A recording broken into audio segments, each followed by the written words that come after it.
Jadi GnRH dia yang nantinya akan merilis atau mengeluarkan FSH dan LH. Kemudian FSH di sini fungsinya adalah untuk maturasi folikel. Jadi ovum sel telur itu kan berkembang mulai dari folikel kecil-kecil ya sampai menjadi ovum atau sel telur. Nah, itu fungsinya dari FSH. Nah, fungsi-fungsi hormon ini yang harus diingat-ingat. Kemudian kalau LH, LH di sini fungsinya dia untuk selain dia nanti berfungsi saat ovulasi, jadi ovulasi sel telur keluar dari ovarium itu adalah fungsi dari LH. Ya, sel telur keluar dari ovarium itu fungsi dari LH. Kalau tadi sebelum sel telur matang atau ovum itu matang, bagaimana prosesnya? Itu fungsinya dari FSH atau follicle stimulating hormone. Sedangkan estrogen dan progesteron tadi dia yang diproduksi oleh ovarium.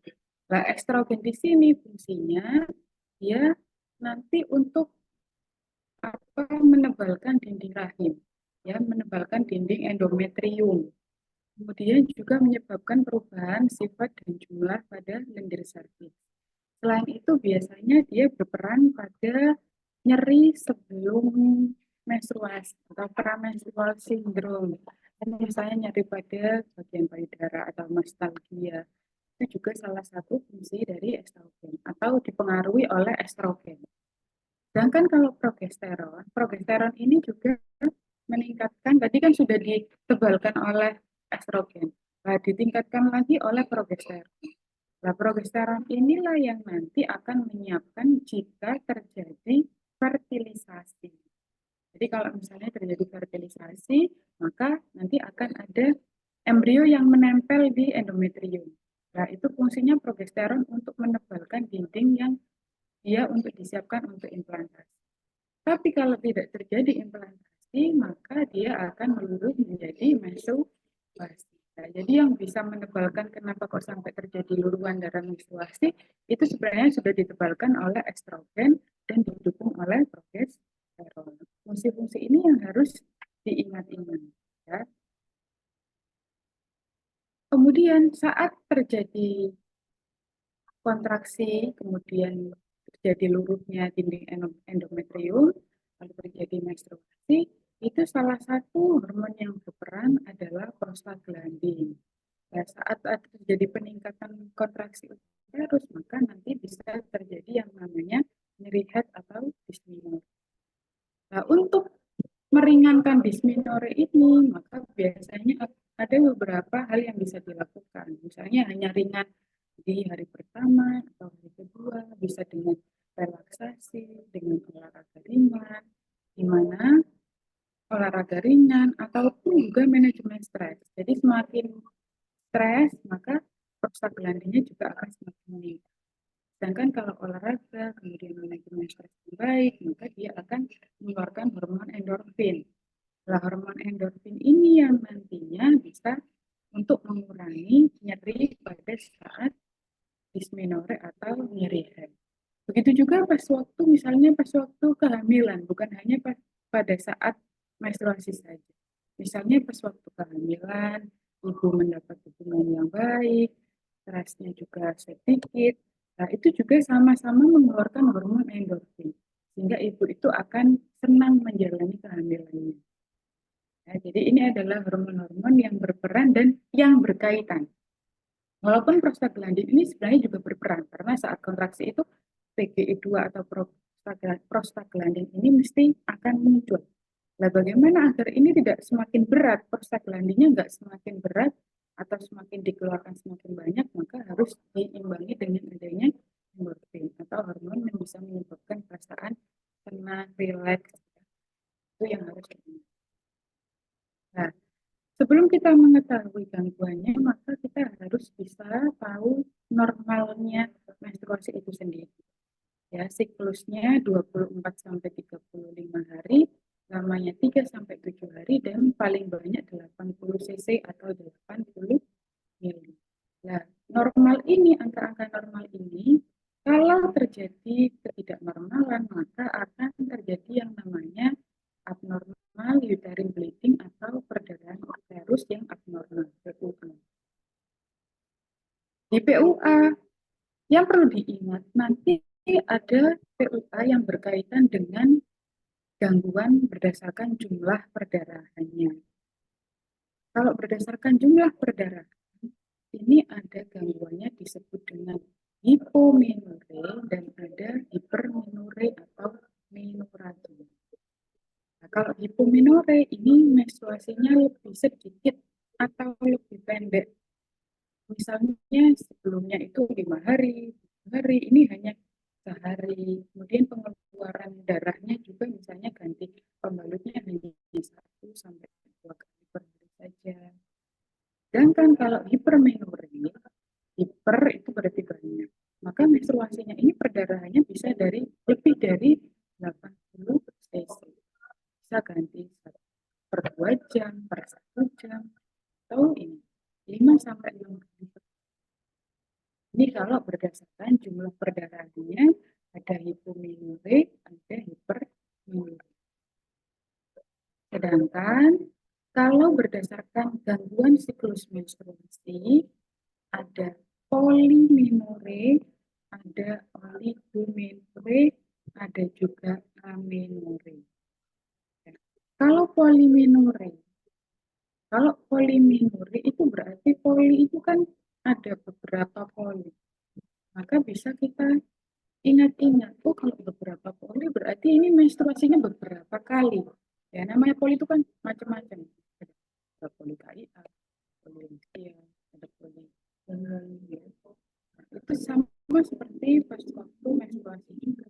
Poli berarti beberapa kali. Poli minggu. Jadi bisa 1 bulan, bisa kali, atau bisa lebih. Ya, jadi siklusnya lebih pendek dari 24 hari. Jadi kan kita lihat di normalnya ada 24 sampai 35 hari untuk siklus normal. Kalau oligomenore, ini siklusnya lebih panjang. Harusnya kan maksimal 35 hari.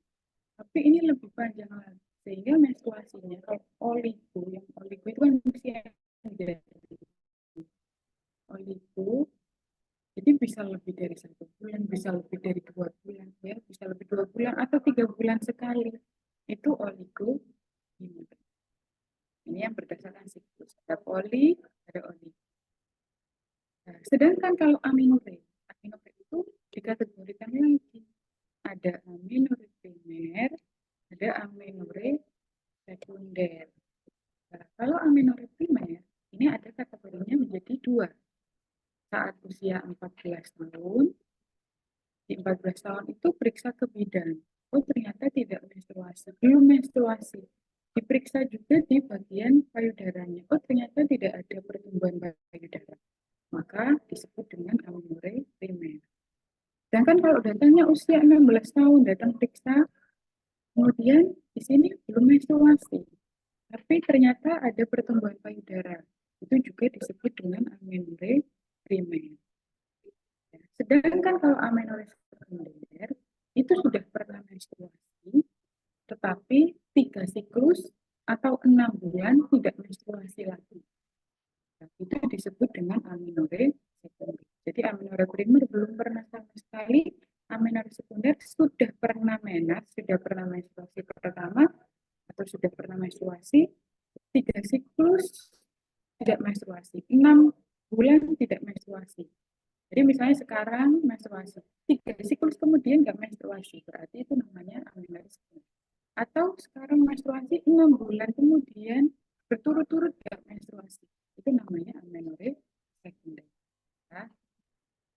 Sedangkan yang lain ada istilah tadi menorragia ya. Kalau ada istilah menorragia sama dengan hipermenorrhea. Kalau metrorragia ini perdarahan yang bergerak di luar siklus haid ya.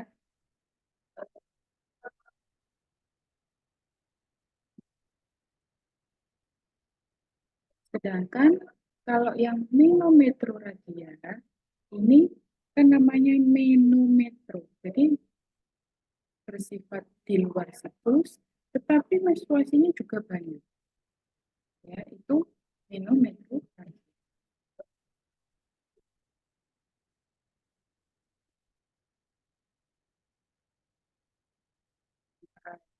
Ya sinyalnya, atau mungkin sinyalnya ya.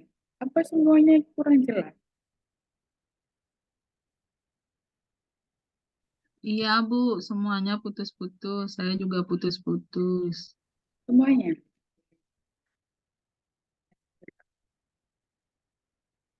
Kalau seperti ini, putus-putus apa tidak? Masih putus-putus. Masih Maaf putus-putus. Ibu, izin Bu, masih kurang jelas Bu. Ini masih putus-putus. Iya Bu, masih Bu. Suaranya agak kecil juga Bu.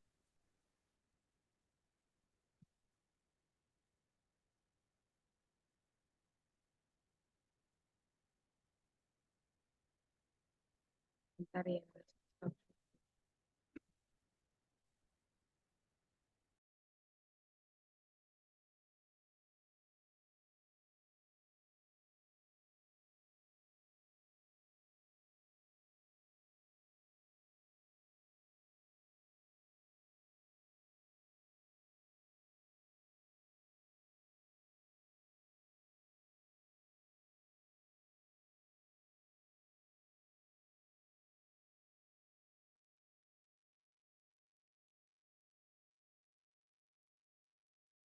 Oke, sambil saya lanjutkan ya. Nah, kemudian ada juga istilah kriptomenure. Ya, kalau kripto ini berarti tidak pernah menstruasi sama sekali, tapi saat dilakukan pemeriksaan, di sini tidak tampak adanya head karena apa namanya ada atresia hymenalis. Maka itu kriptomenure. Ya, akhirnya tampak kebiruan di daerah vagina. Ya, kemudian dysmenorrhea atau nyeri saat menstruasi. Dysmenorrhea juga begitu, ada primer, ada sekunder. Kalau primer 1-2 hari sudah selesai dengan olahraga ringan, dengan kompres atau yang lain. Tapi kalau sekunder maka ini biasanya akan menetap. Misalnya ada endometriosis, oh ada polip, ada infeksi daerah uterus, ya, maka akan terjadi dysmenorrhea sekunder yang tidak hilang walaupun sudah selesai menstruasi, ya. Atau nyerinya sangat berat mulai awal sampai akhir menstruasi. Nah, ini tadi normalitasnya. Nah, itu tadi sebagian penjelasan mengenai kasus yang ini, kasus 1 atau kasus 2 nanti. Nah, silakan, ini saya kasih waktu dulu, nanti silakan dibaca. Kemudian silakan tulis jawabannya di kolom chat yang sudah menunggu. Caranya baca soalnya dulu, kemudian lihat kata kuncinya baru menjawab. Ya. Ini ada waktunya apa enggak ada Mbak? Yang moderator Mbak Fitri tadi. Ada Ibu, untuk waktunya itu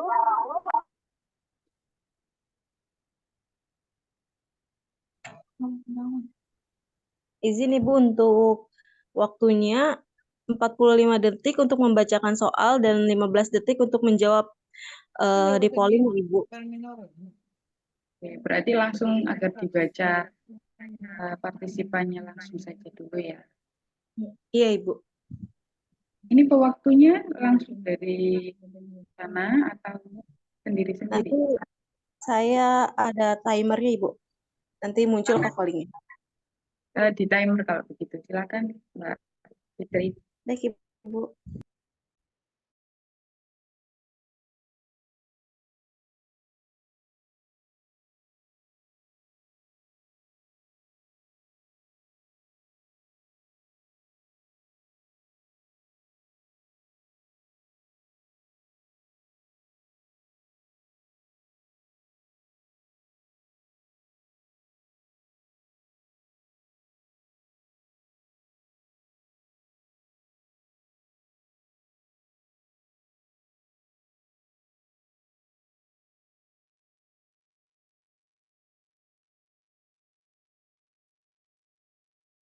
Silakan semuanya dibaca, kemudian dijawab dulu, baru nanti kita bahas bersama.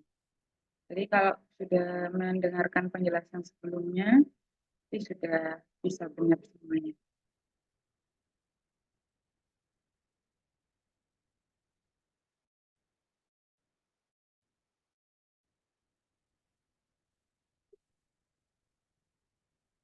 Oke, silakan dijawab.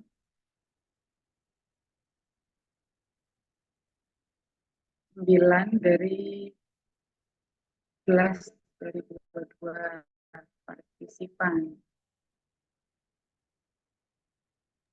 Izin Ibu untuk jawaban terbanyak yaitu E sebanyak 91% dan D 9% Ibu. Oke, saya bisa lihat dari sini ya. Ada yang masih jawab D, ada yang jawab E. Ya, jawaban D dan jawaban E. Oke, ini langsung saya bahas ya, atau ada yang mau mengumumkan pendapatnya? Boleh memberi pendapatnya Ibu, boleh Ibu langsung jelaskan juga Ibu. Ada yang mau berpendapat? Atau langsung saja saya kalau misalnya nggak ada yang berpendapat? Ya, jadi kita baca soalnya terlebih dahulu. Tadi ada yang jawab D ya. Masalah aktual yang paling mungkin terjadi pada kasus tersebut. Kalau kita lihat di sini, usia 22, kemudian di sini menstruasi selama 9 hari. Jadi normalnya menstruasi 5 sampai 7 hari ya. Kemudian di sini ganti pembalut 2 jam sekali. Nah, di sini sudah bisa terlihat. Kalau amenore tadi berarti tidak menstruasi, entah itu 3 siklus ataupun 6 bulan. Kemudian poliminore menstruasinya berkali-kali selama 1 bulan. Kemudian hipomenore, kalau hipomenore berarti menstruasinya sedikit. Ya. Kalau oligo ini berarti jarang-jarang. Jawaban yang paling tepat adalah yang E, berarti yang hipermenore. Tadi ada yang masih jawab di yang oligomenore, nanti bisa di review lagi ya untuk materinya. Di sini juga sudah ada penjelasannya. Nanti kalau sudah di-share materinya bisa dibaca lagi untuk mengingat baik itu gangguan menstruasi berdasarkan siklus ya ini ya ataupun berdasarkan jumlah perdarahannya. Harus bisa membedakan jumlah perdarahan maupun siklus. Oke, sekarang kita ke yang kasus nomor 2. Silakan untuk mulai di timer dan bisa mulai dibaca dan dijawab ya.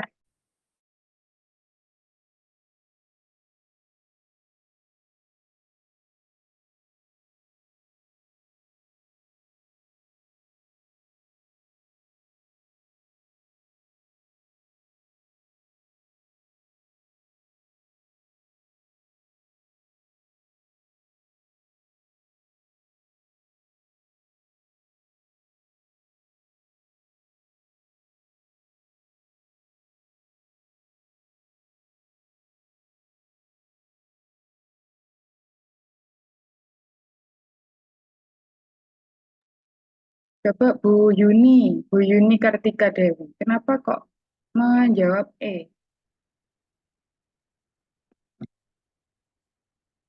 Atau Bu Vera? Bu Vera.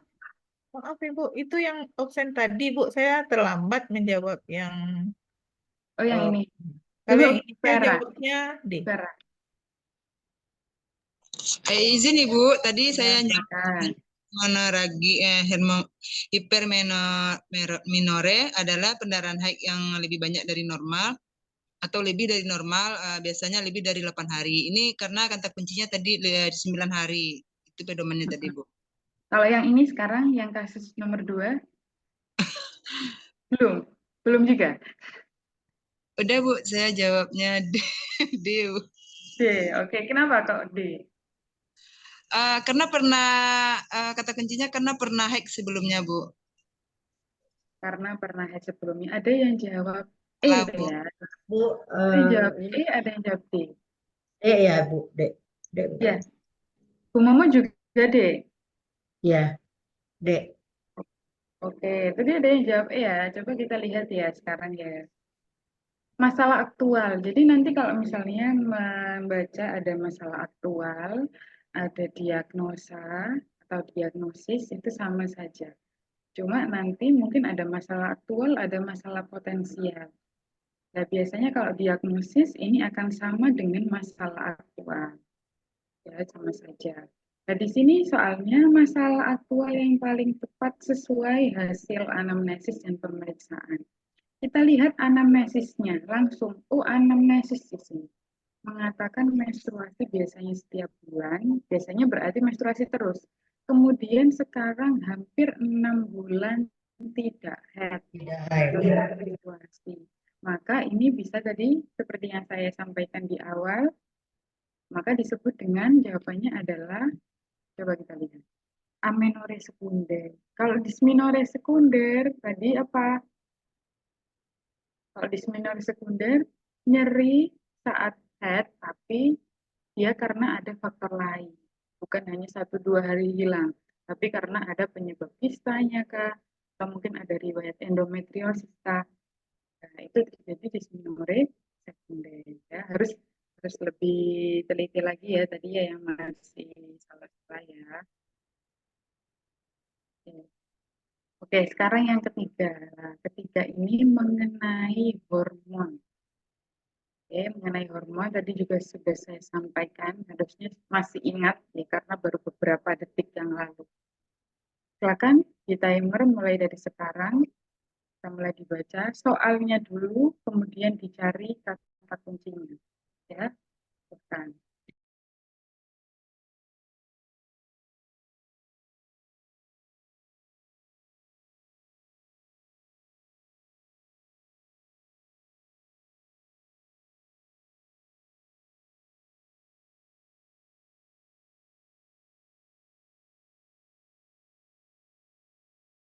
Yang sudah menjawab nanti silakan mengumumkan pendapatnya kenapa kok nggak LH, kenapa kok nggak FSH, kenapa kok nggak endorfin atau yang lain. Atau jawabannya apa, kenapa itu harus dikemukakan. Biar nanti ingat terus kalau misalnya sambil belajar, sambil mengemukakan pendapatnya, maka nanti bakal lebih ingat. Daripada yang walaupun salah, walaupun benar nggak apa-apa. Yang penting mau open mic ya.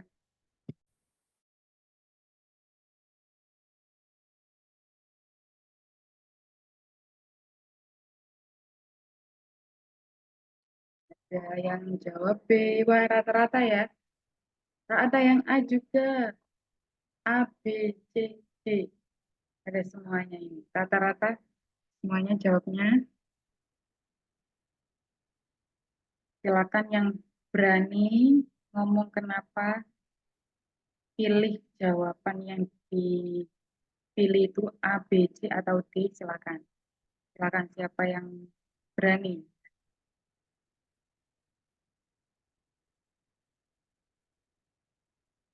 Siapa ini yang bilang C?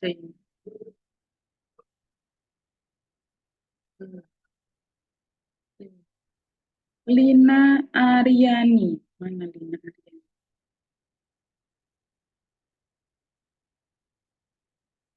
Ada Lina Aryani. Jawab C. Kenapa kok menjawab C? Lina Aryani.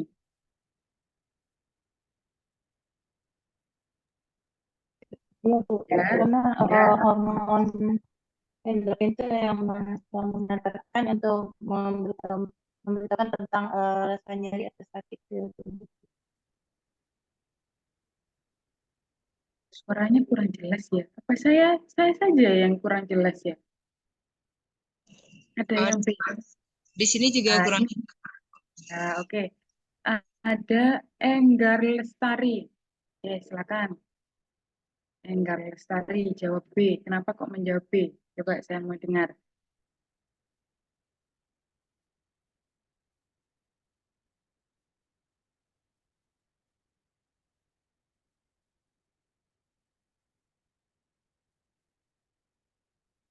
Ada orangnya? Mana ini orangnya ini? Enggar Lestari.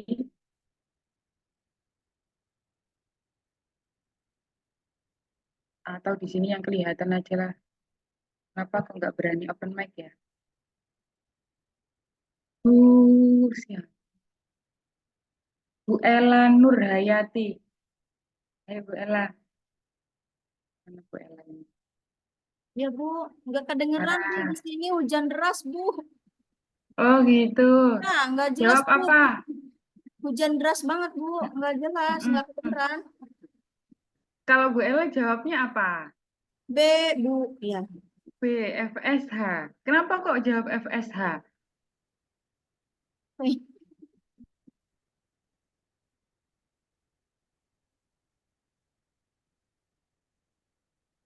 Coba ya, tadi itu Bu Enggar tadi juga jawab B. Terus Bu Ella tadi juga jawab B. Coba kita lihat di sini ya. Peningkatan hormon apa yang menyebabkan kasus tersebut? Nah, di sini ya karena di sini ada apa namanya keluhan nostalgia, ya mood swing, ya. Di sini tadi sudah saya sampaikan. Berarti di sini kalau LH tadi kan untuk ovulasi, kalau FSH dia untuk maturasi folikel atau pematangan sel telur. Kemudian kalau endorfin ini untuk relaksasi. Kemudian kalau estrogen tadi berperan untuk nostalgia, untuk penebalan dinding rahim. Kemudian progesteron juga sama untuk penebalan dinding rahim dan juga untuk persiapan terjadinya kehamilan. Berarti yang paling tepat adalah yang D, yang estrogen, ya. Jadi dilihat lagi ya untuk fungsi-fungsinya ya. Di sini sudah ada semua penjelasannya. Di materi yang awal juga sebelum pembahasan tadi juga sudah saya sampaikan ya, mengenai fungsi-fungsi hormonal yang berkaitan atau yang berperan pada siklus menstruasi. Ya. Oke, kita pindah topik mengenai infertilitas. Ya, kita ganti topik mengenai infertilitas. Ya, kalau infertilitas, saya kira sudah banyak yang tahu ya mengenai infertilitas. Ketika ketidakmampuan pasangan ya suami istri setelah 12 bulan menikah tanpa alat kontrasepsi, hubungan seksual teratur, tetapi belum mendapatkan kehamilan. Nah, infertilitas sendiri pun juga dibagi lagi menjadi dua. Ada sekunder, ada yang primer. Jadi primer ketika belum pernah sama sekali mendapatkan kehamilan. Tapi kalau sudah sekunder ini pernah hamil, walaupun hamilnya abortus, lahir tapi stillbirth atau meninggal, lahir mati misalnya anaknya. Nah itu juga masuk ke infertilitas yang sekunder. Infertilitas ini juga banyak penyebabnya, bisa dari faktor laki-laki, faktor pria, maupun faktor wanita. Penyebab paling tinggi biasanya karena kelainan di sperma. Bisa oligo, bisa asteno, bisa teratozoospermia. Bisa spermanya sedikit, bisa karena gangguan anatomis dari spermanya. Ya. Atau mungkin karena gangguan genetik, atau gangguan fungsinya, atau ada sumbatan, ada obstruksi di vas deferensnya atau di epididymisnya, itu bisa menjadi faktor dari fertilitas dari sisi pria.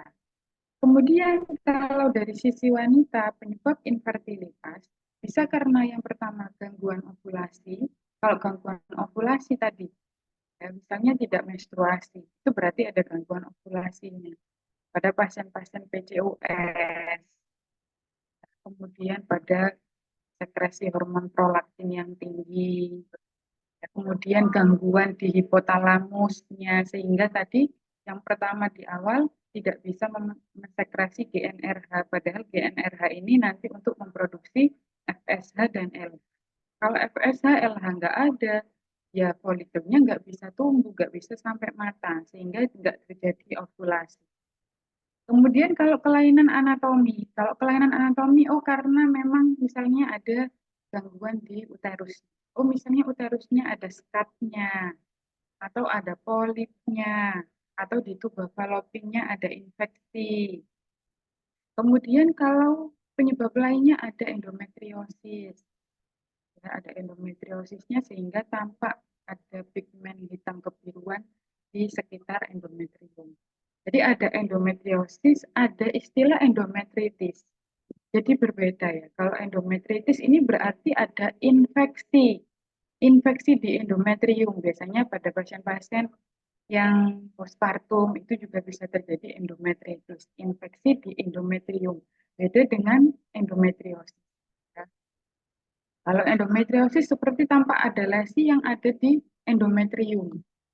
Ya, ada teori-teori yang mengatakan oh darah menstruasi yang retrograde atau kembali sehingga terjadi endometriosis. Ya, ada peradangan di endometrium.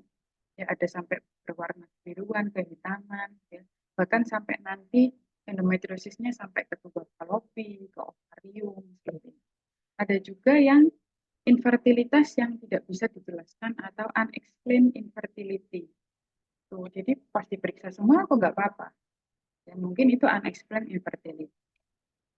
Nah, kalau ke bidan bagaimana kalau di puskesmas, kalau di praktek dokter, ini disebut dengan pelayanan primer infertilitas.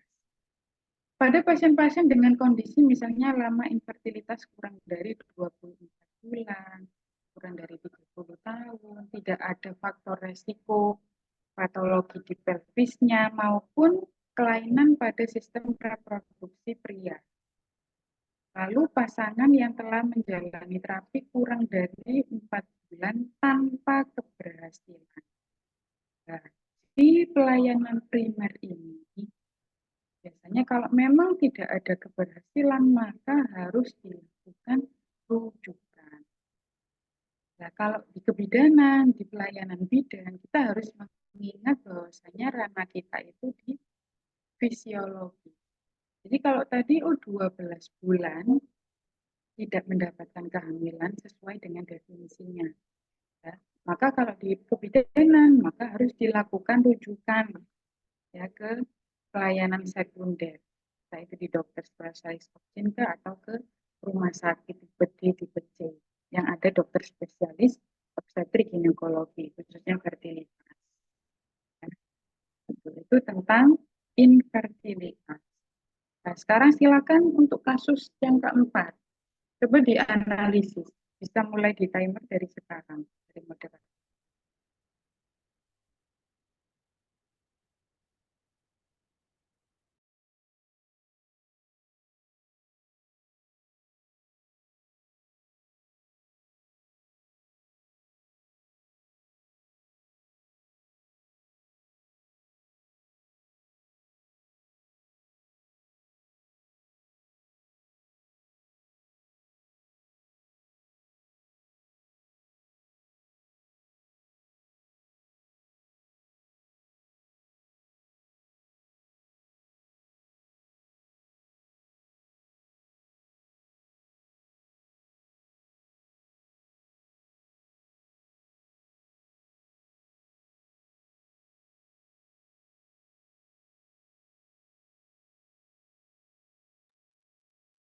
Oke, silakan.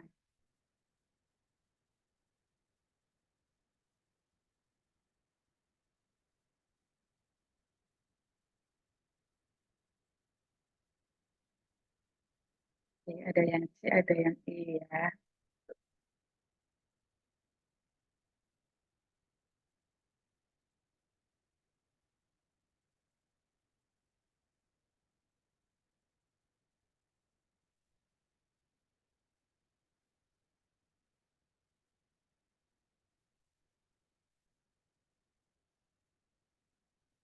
Oke, sudah menjawab semuanya. Nggak menjawab semua ya. Dari yang ikut ada berapa yang menjawab, hanya yang menjawab cuma separuhnya. 50% dari partisipan yang ikut menjawab. Oke, ada yang jawab C, ada yang jawab E. Kira-kira ada yang mau mengemukakan pendapatnya dari jawabannya masing-masing? C.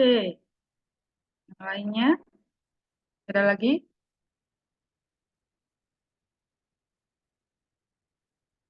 Ada yang C, ada yang D. Silahkan.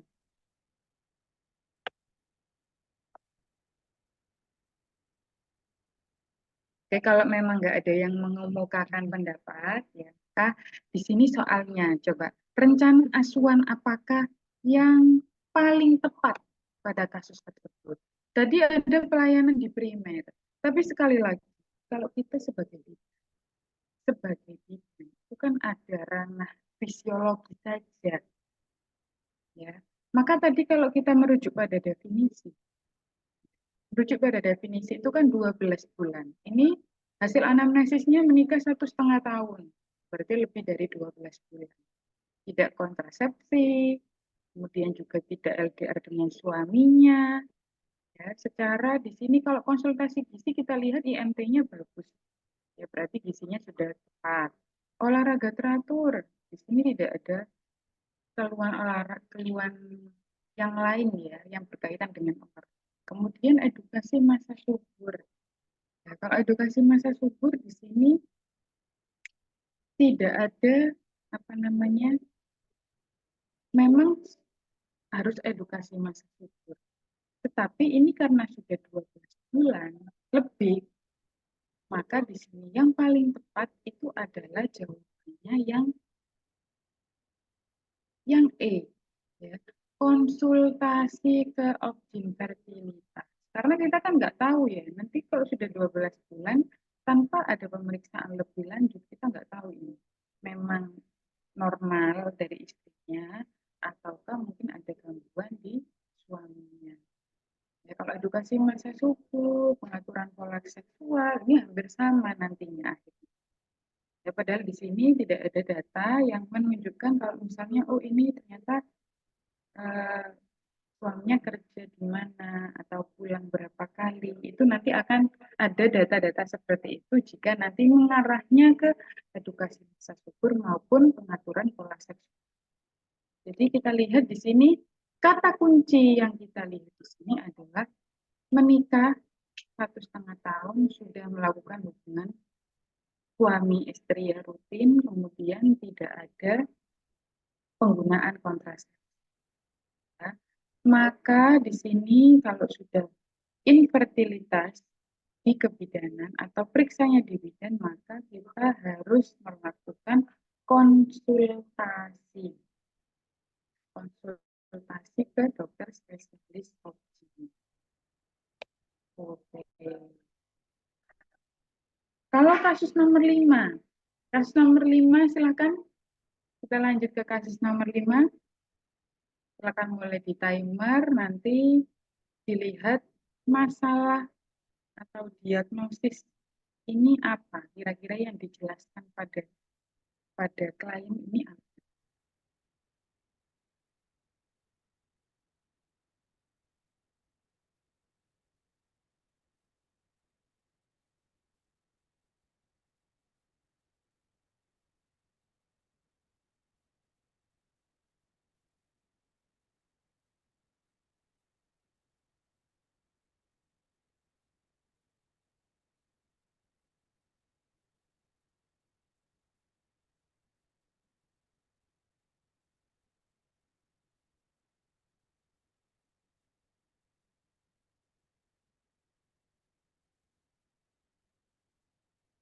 Oke, sudah muncul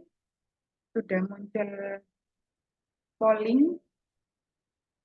Ada yang jawab B, ada yang jawab D, ada yang jawab E. Masih macam-macam ya. Masih macam-macam jawabannya. Ada yang B, D, E. Coba saya mau lihat. B.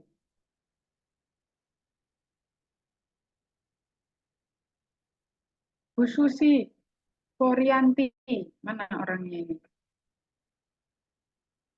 Bu Susi Forianti, ada orangnya. Oh, gak ada ya.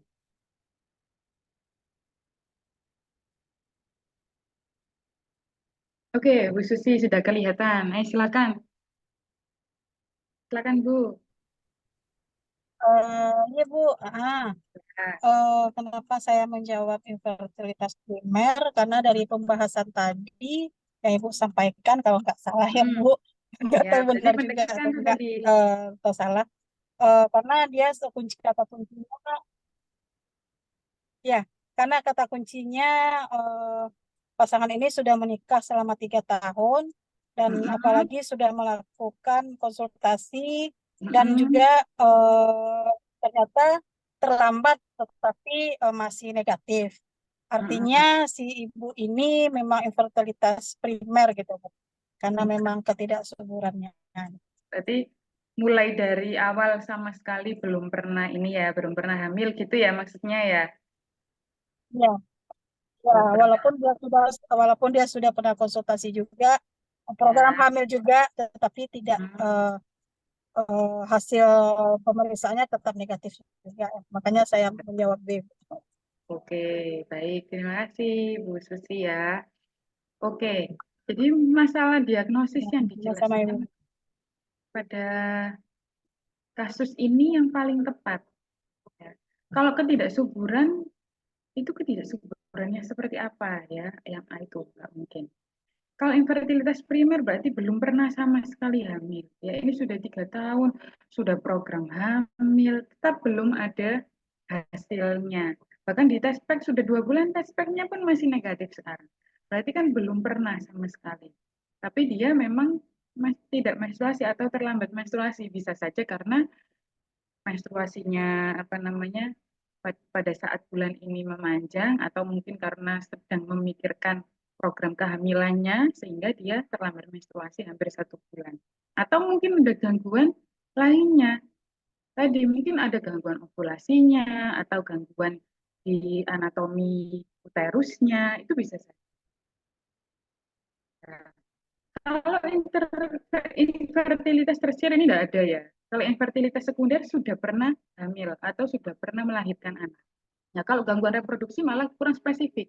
Iya, gangguan reproduksi yang seperti apa? Banyak sekali gangguan reproduksi. Entah itu infertilitas, entah itu ada infeksi di pelvis, dan lain sebagainya. Maka jawaban yang paling tepat sudah benar.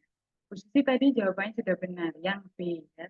Jadi masih ada jawab yang D kalau nggak salah ya, yang D, yang C ya. Nanti yang masih belum tepat silakan di-review kembali. Kata kuncinya sudah 3 tahun menikah, tapi program hamil belum berhasil. Ya. Maka disebut dengan infertilitas primer. Infertilitas primer, belum pernah hamil sama sekali. Nah, jadi kita membahas mengenai siklus menstruasi, kemudian infertilitas. Selanjutnya mengenai pranika dan prakonsepsi. Ya, sebelum kita ke kasus, saya akan sampaikan materi mengenai pranika dan prakonsepsi. Yang namanya pra itu berarti kan sebelum. Ya. Pranika, oh sebelum nikah. Prakonsepsi sebelum sel sperma dan sel ovum itu bertemu. Maka itu namanya prakonsepsi. Ya. Kalau pranika, ya tentu prakonsepsi. Tapi prakonsepsi belum tentu pranika ya. Kalau prakonsepsi harusnya sudah menikah dulu, kemudian prakonsepsi gitu ya. Tapi saling berkait. Jadi prakonsepsi berarti sebelum pertemuan antara sel sperma dan sel ovum. Jadi sebelum hamil. Jadi kan urutannya kan remaja, kemudian pranika sebelum nikah, kemudian prakonsepsi sebelum bertemunya sel sperma dan sel ovum. Itu kan terjadi konsepsi. Nah, kemudian maka di saat-saat pranikah, konsepsi, ini ada beberapa persiapan yang dilakukan. Yang namanya prakonsepsi itu kan berarti menyiapkan sebelum terjadinya kehamilan. Nah, sebelum terjadinya kehamilan, maka disiapkannya mulai dari masa remaja. Masa remaja yang mulai dengan organ reproduksinya, gizi seimbangnya, hidup sehatnya, ini harus disiapkan. Karena di sini nanti proporsi mortalitas dan morbiditas ibu dan bayi ini sangat signifikan dapat dicegah mulai dari intervensi sebelum hamil. Berarti kan pranika dan prakonsepsi ini banyak sekali persiapannya. Di sini intervensinya kalau berkaitan dengan gizi maka ada zat gizi mikro, ada juga zat gizi yang makro. Ya, ada mikronutrien, ada makronutrien. Kalau makronutrien karbohidrat, protein, ya makronutrien. Kalau mikro ada vitamin, mineral.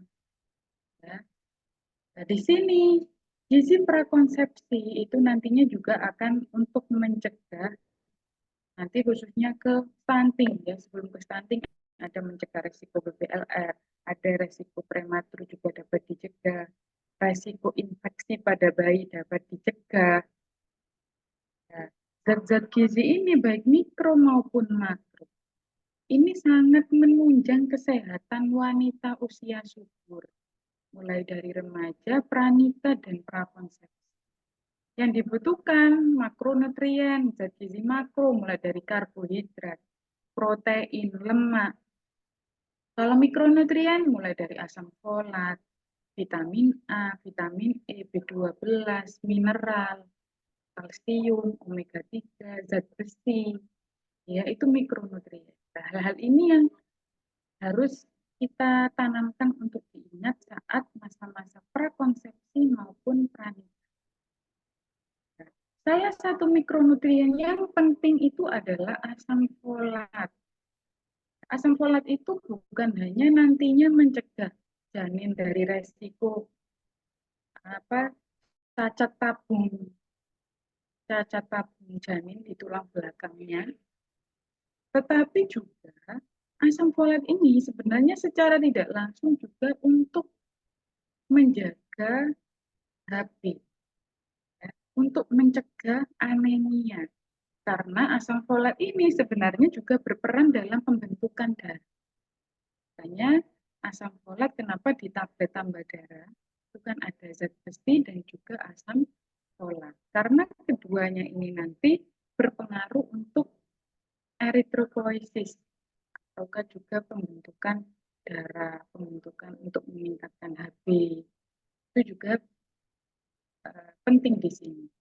Nah, makanya di sini pada saat pranikah prakonsepsi asam folat itu juga penting untuk diberikan. Jadi kecukupan angka asam folat itu 400 mikrogram.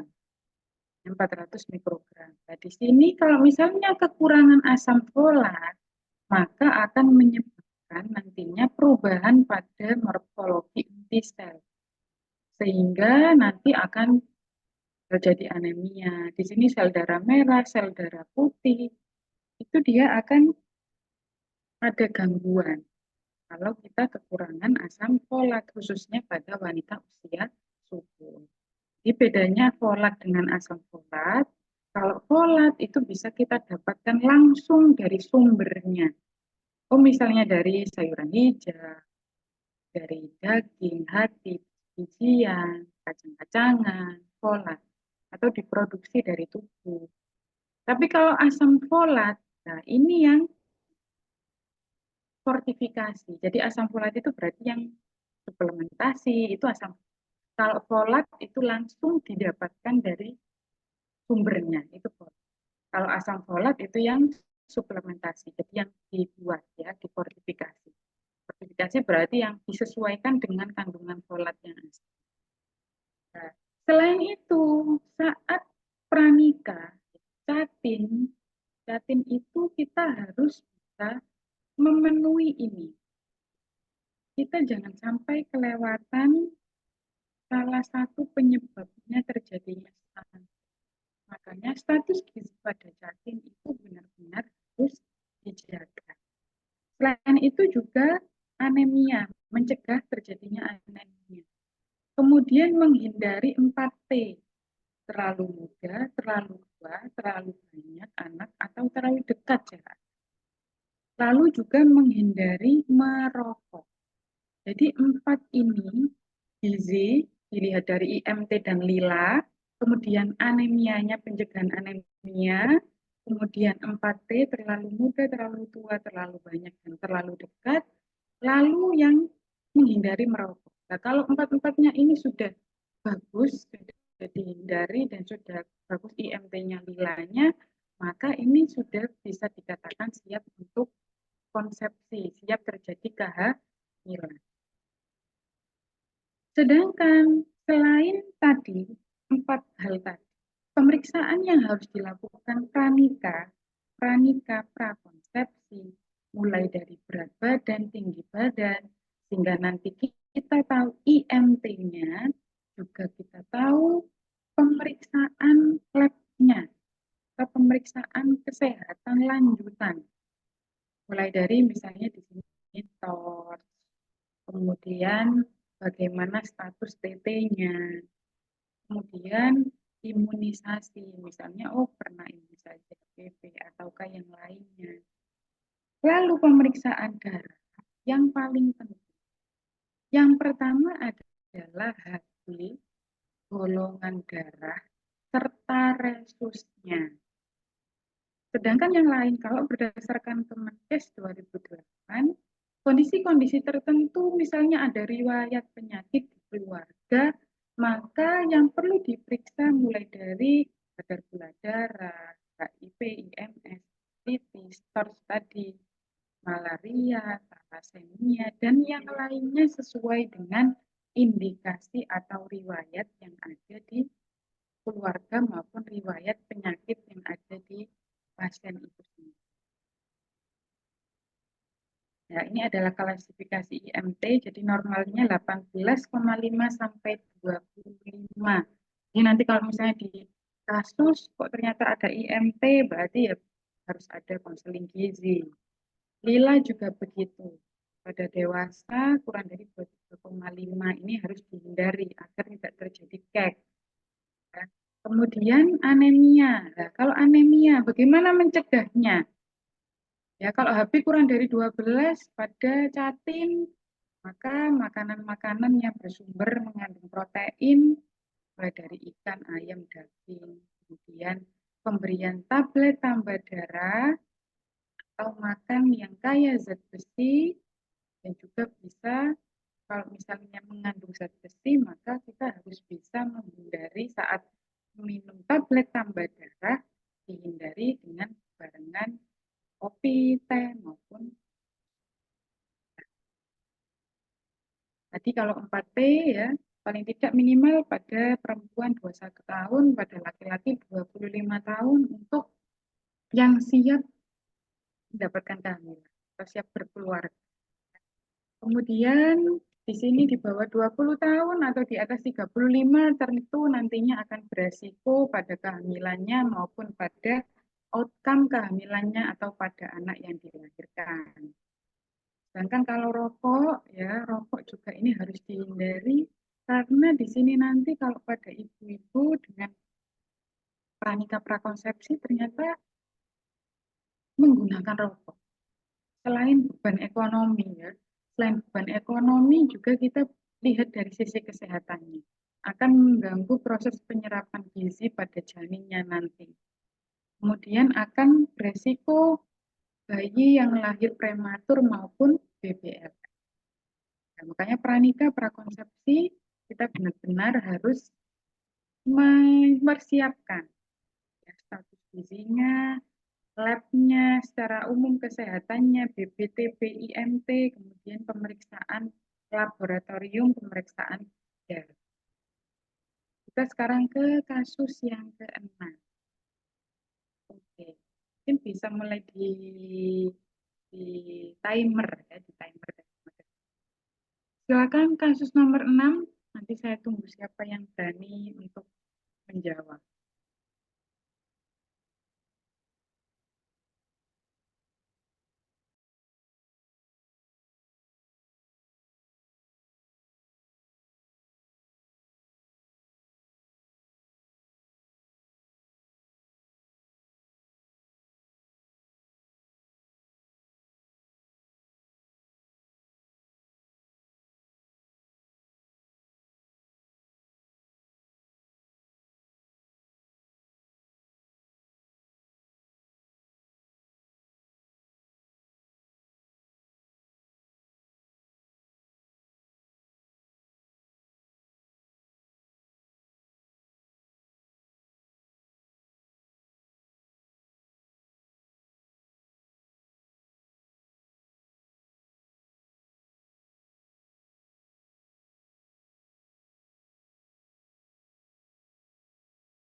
Di sini Bu untuk jawaban terbanyak yaitu A sebanyak 88%, kemudian B 6% dan C 6% Ibu.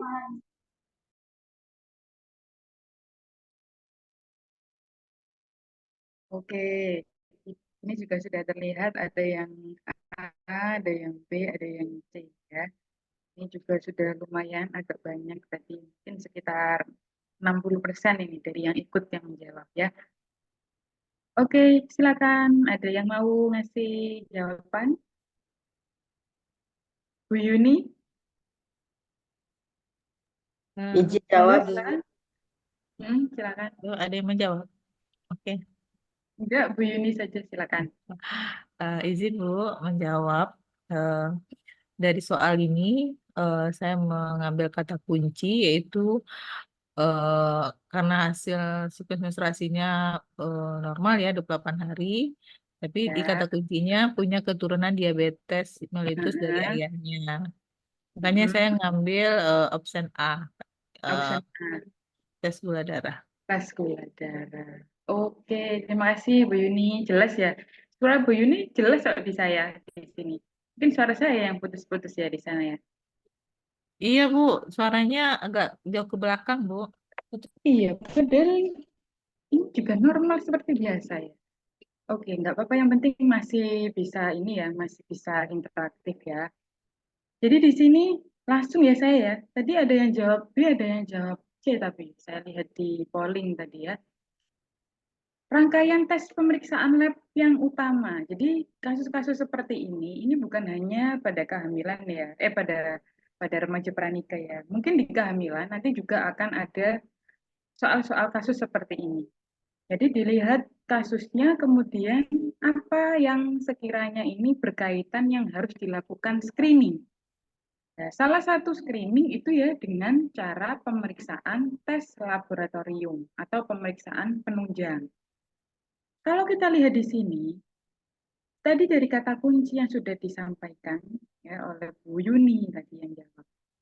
Punya keturunan diabetes dari ayahnya, berarti ada riwayat diabetes. Sedangkan yang kita lihat semuanya mulai dari siklus menstruasinya, kemudian pemeriksaannya, ini dalam batas yang normal. Walaupun kalau kita lihat dari BB, ya, ini juga bisa kita lihat dari BB-nya 65 dengan tinggi badan 150, ini IMT kalau dihitung IMT bisa lebih dari normal. Ya, maka juga akan ada resiko ke diabetes mellitus. Obes, Bu. Sedangkan konjungtiva, ya konjungtiva juga merah muda berarti bagus, nggak terjadi anemia. Dan maka jawaban yang paling tepat, kalau kita lihat jawabannya adalah benar tes gula darah. Tadi ya Bu Yuni sudah benar jawabannya. Tadi ada yang jawab toksoplasma, ya ada kemudian ada yang hepatitis. Sebenarnya itu bisa dikategorikan tadi pemeriksaan TORCH tadi. Tapi yang paling banyak saat melakukan pemeriksaan itu kan pemeriksaan golongan HB, anemia, golongan darah, dan resus. Resus saja kadang nggak diperiksa, cuma golongan darah. Sedangkan yang lainnya seperti hepatitis, kemudian TORCH, atau mungkin sifilis, PDRL. Bisa saja tetapi dalam kondisi-kondisi. Ya, kalau dengan kasus yang kita lihat di sini, yang kita baca, maka kita bisa mengambil kata kunci yang benar adalah tes gula darah. Walaupun kalau premarital check up, Kemenkes ada 7. Ada pemeriksaan darah tadi yang saya sebutkan di materi, pemeriksaan darah mulai dari HB, golongan darah resus, kemudian tes darah lengkap, bisa saja, kemudian hepatitis B, TORCH, HIV/AIDS, gula darah, dan urin. Jadi kalau di kasus yang paling utama melihat kata kunci, maka jawabannya yang paling tepat adalah tes gula darah. Ya, hasil pemeriksaan atau pemeriksaan penunjang ini nanti yang perlu dipahami bukan hanya di kasus remaja pranika saja, tapi pada kehamilan juga perlu dipahami sesuai dengan keluhan, sesuai dengan riwayat ibunya itu harus dilakukan pemeriksaan apa. Bukan hanya pemeriksaan lab ya. Mungkin ada keluhan massa pada payudara, maka pemeriksaan apa yang harus dilakukan. Itu juga bisa saja. Ya. Oke. Kasus yang nomor 7. Silakan di timer. Mulai dibaca dan silakan dijawab.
Oke, jawabannya ternyata variatif sekali untuk kasus yang ke-7 ini.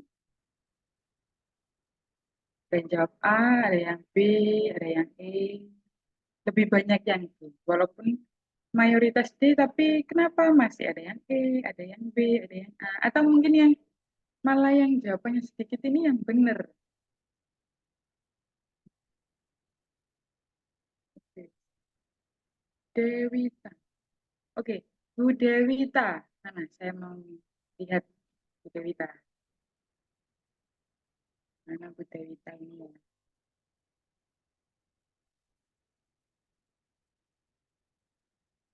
Oke, Bu Dewita bisa silakan open mic. Kenapa?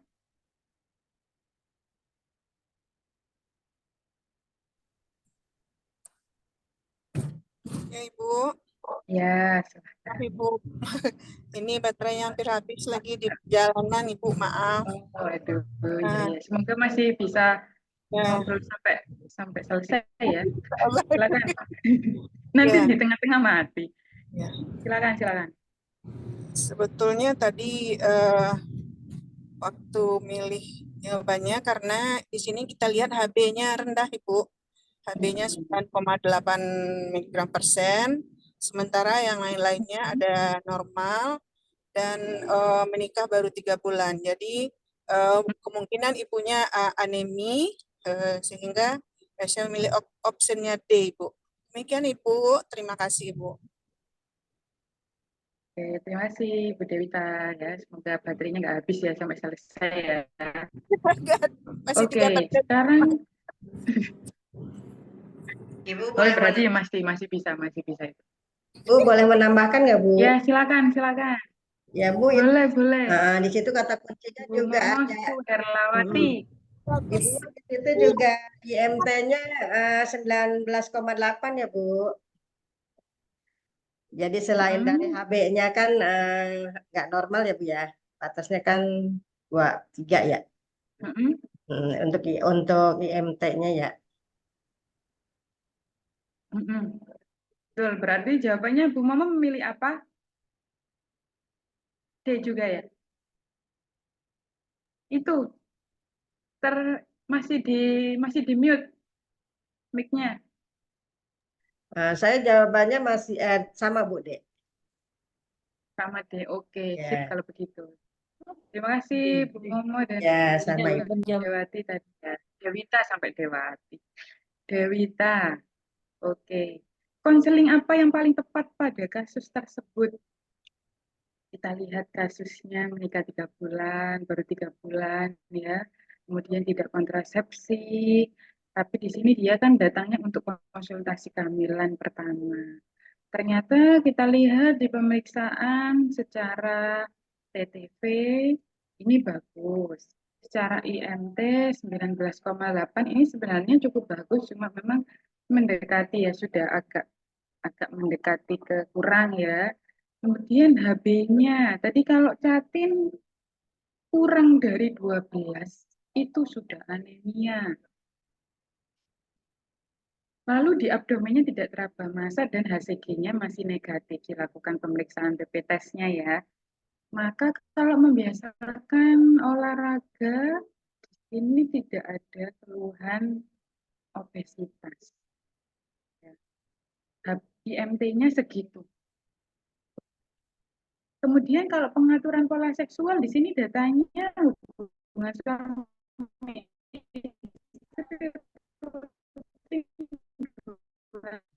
konseling mengurangi stres di sini tidak ada kayak pekerjaan yang berlebihan atau ada masalah dengan keluarga, enggak.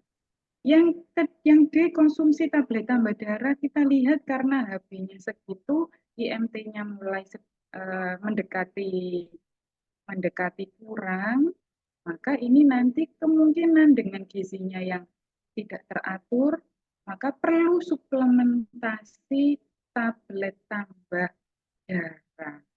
Jadi kalau tablet tambah darah untuk meningkatkan HB-nya, ya. Bukan hanya mengandung zat besi saja atau zinc besi saja, tetapi juga ada folatnya. Kalau konsultasi ke dokter obgyn, ini masih nikahnya masih 3 bulan, kecuali kasus infertilitas tadi. Nah, kasus infertilitas 12 bulan, maka kita harus melakukan pemeriksaan lanjutan rujukan ke dokter. Nah, ini 3 bulan masih dalam keadaan normal, masih ranahnya bidan boleh berikan terapi sesuai dengan kewenangan. Jadi jawaban yang paling tepat adalah yang D.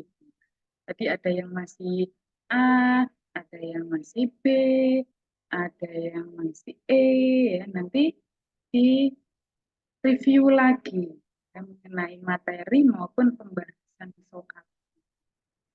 Ya, jadi konseling nanti kita harus melihat ini apakah IMT-nya yang tidak sesuai, ataukah tadi misalnya hubungan seksualnya, ataukah karena memang apa tidak serumah, tidak setiap hari bersama suaminya. Nah, itu kita harus melihat kata kunci itu di dalam soal. Ya, baik itu konselingnya ini pada remaja pranikah, pada ibu nifas, pada ibu hamil, ini tetap kita harus melihat kata kunci, harus lebih teliti kembali. Ya. Nah, ini kasus ke-8. Kita langsungan saja ya, langsungan saja. Nanti kalau misalnya ada pertanyaan di belakang saja, Bu. Silakan di timer, dibaca soalnya, kemudian dicari kata kuncinya.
Izin Ibu untuk jawaban terbanyak yaitu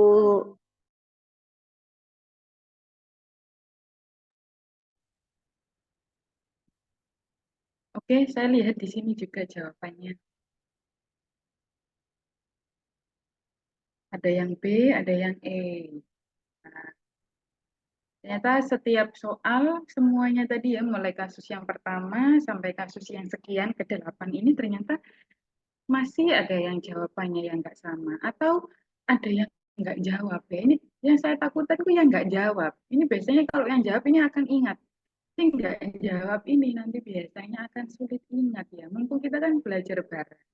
Silakan dijawab aja, mau salah, mau benar, itu silakan dijawab biar nanti ingat semuanya. Oke, ada yang mau berpendapat dengan jawaban yang sudah dipilih? Baik, Bu, saya ingin berpendapat, Ibu. Boleh? Izin, Bu. Oke, silakan. Boleh Bu Yuni, silahkan. Silakan Terima Bu kasih, Yuni. Bu, atas waktunya. Di sini yang perempuan ini ingin segera hamil, ingin langsung hamil tanpa ber-KB. Setelah kita ketahui dari materi yang Ibu berikan, karena asam folat itu bisa Ya. membantu untuk masa pembuahan dan kehamilan. Nah, berperan itu asam folatnya. Makanya perlu mikronutrien asam folat. Terima kasih, Bu. Jawaban singkatnya. Oke, terima kasih. Sama-sama Bu Yuni. Mohon izin, Bu, baterai saya.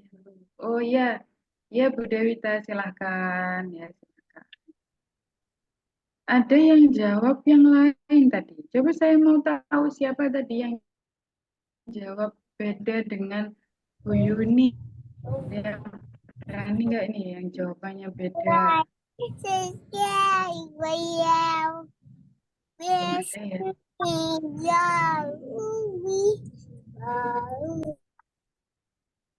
Ada yang jawabannya beda?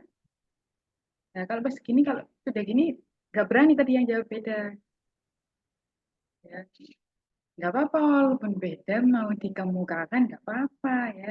Kalau tadi soalnya sudah dijelaskan Bu Yuni alasannya, akhirnya, wah kayaknya salah nih jawaban saya, wis nggak jawab aja, gitu kan ya. Jadi di sini, coba langsung kita bahas ya. Asuhan yang tepat diberikan. Asuhan yang tepat diberikan. Oh ya, ya silakan. Momo sambil Zoom kuliah ya. Mungkin kalau misalnya gadgetnya cuma satu ya kuliah dulu nggak apa-apa ya. Udah, ini tinggal 2 kasus ya. Silakan kuliah dulu. Silakan.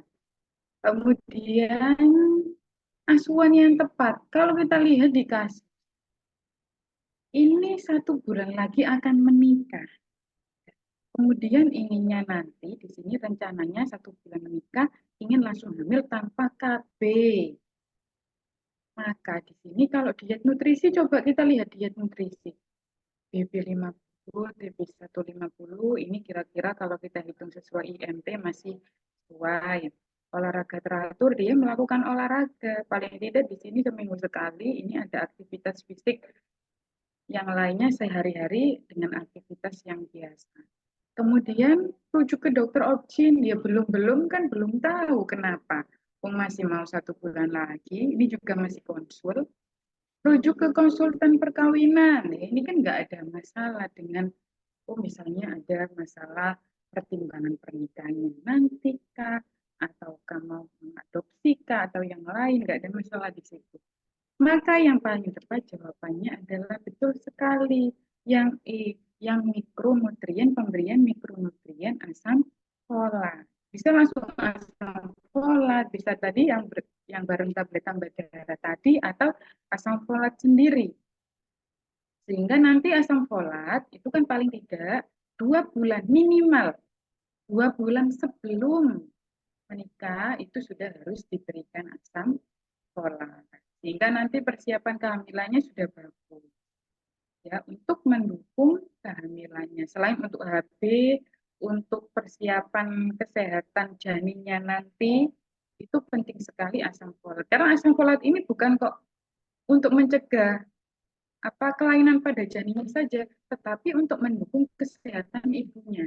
Termasuk tadi mencegah anemia, untuk perbaikan metabolisme. Karena kekurangan asam folat bisa mempengaruhi kelainan atau gangguan pada sel-sel darah. Ya, makanya penting sekali asam folat ini untuk diberikan pada Catin atau pada pranikah, pada prakonsepsi, khususnya pranikah 2 bulan sebelum menikah, maka harus diberikan asam folat.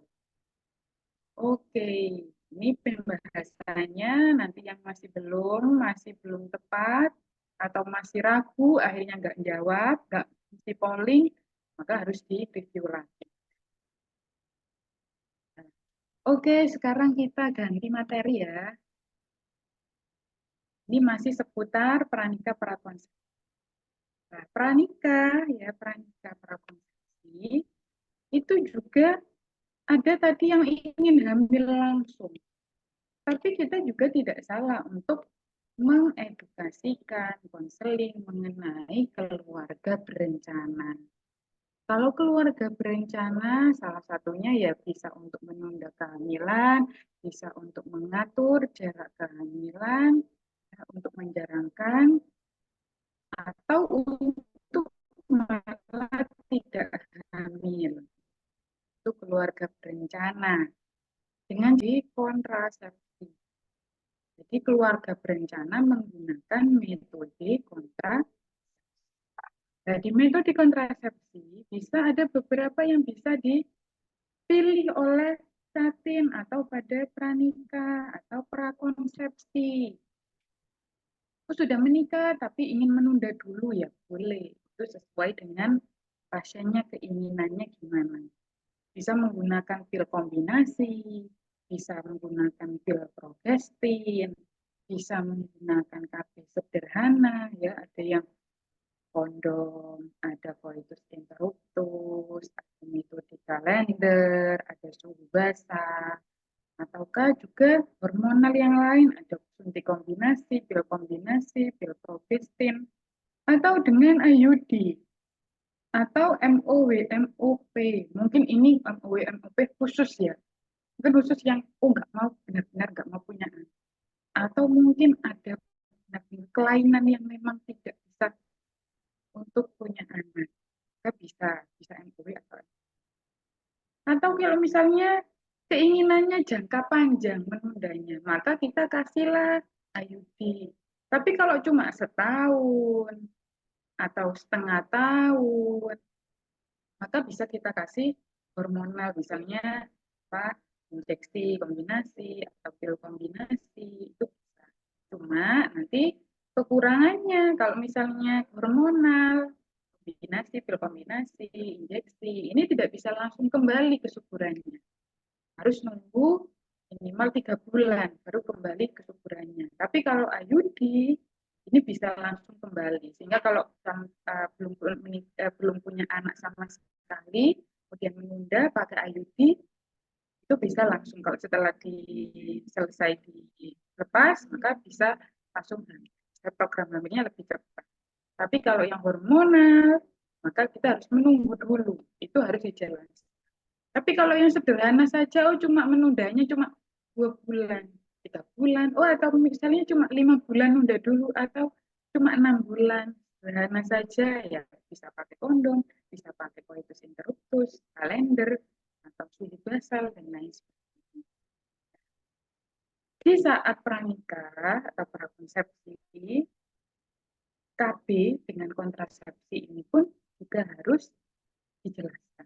Ya, walaupun itu untuk menunda ataupun pengennya, atau ada yang sampai nggak pengen mempunyai anak, tapi kan itu sangat jarang. Paling tidak biasanya menunda. Lah menundanya kalau misalnya cuma 1 tahun, 2 tahun, atau cuma beberapa bulan, ya kasih yang pil hormon atau hormonal saja, pil kombinasi, injeksi yang kombinasi atau progestin dan lain sebagainya. Tapi kalau menundanya pengennya sampai 4 tahun, jangka panjang, ya bisa pakai IUD, bisa pakai implan, itu sesuai dengan keluhannya bagaimana. Ya.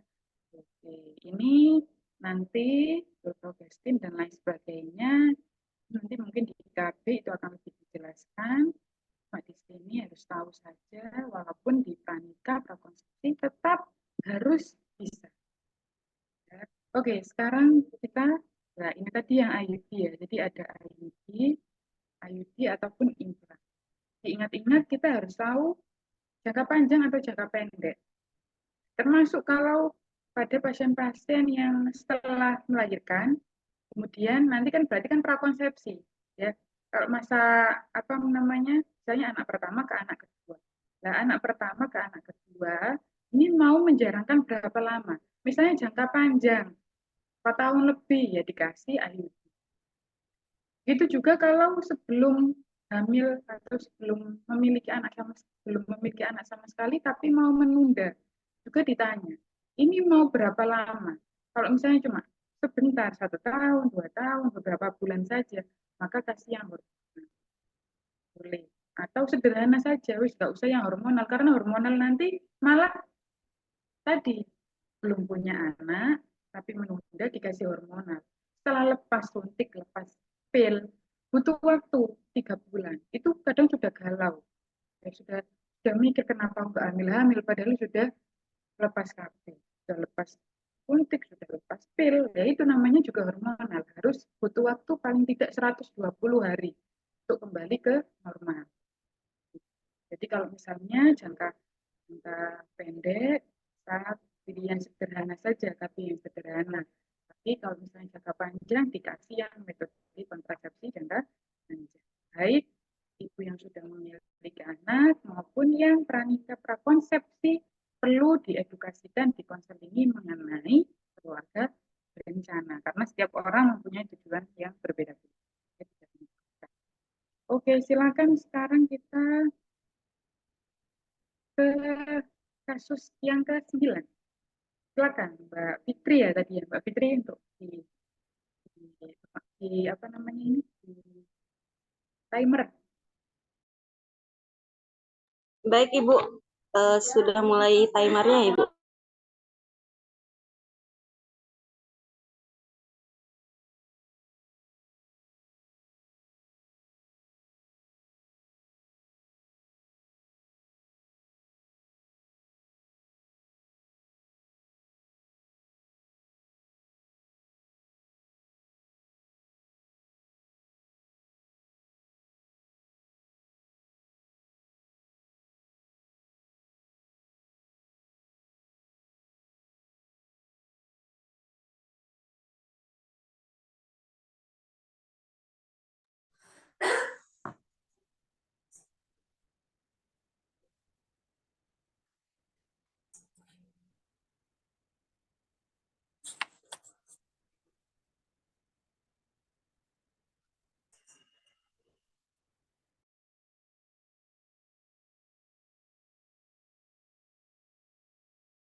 Oke, sudah kelihatan ya Mbak Fitri ya linknya ya. Sudah Ibu itu untuk hasilnya Ibu. Rata semua ya ini ya ternyata jawabannya. Ada yang A, ada yang C, ada yang E. Waduh, gimana ini? Kira-kira siapa yang mau ngasih komentar? Ini soalnya rata semua ini. Mungkin Bu Enggar Lestari. Silakan Bu Enggar. Terima kasih. Saya menjawab kondom karena menurut saya perempuan tersebut mempunyai target waktu untuk hamil lagi, menunda kehamilannya hanya 1 tahun. Sedangkan kondom itu kan merupakan KB yang bukan hormon, Bu. Sedangkan dari option yang lain, kalau menurut saya itu hormonal dan pengembalian kesuburannya itu bisa 6 bulan sampai 1 tahun. Dan bahkan setiap orang bisa beda-beda. Terima kasih, Bu.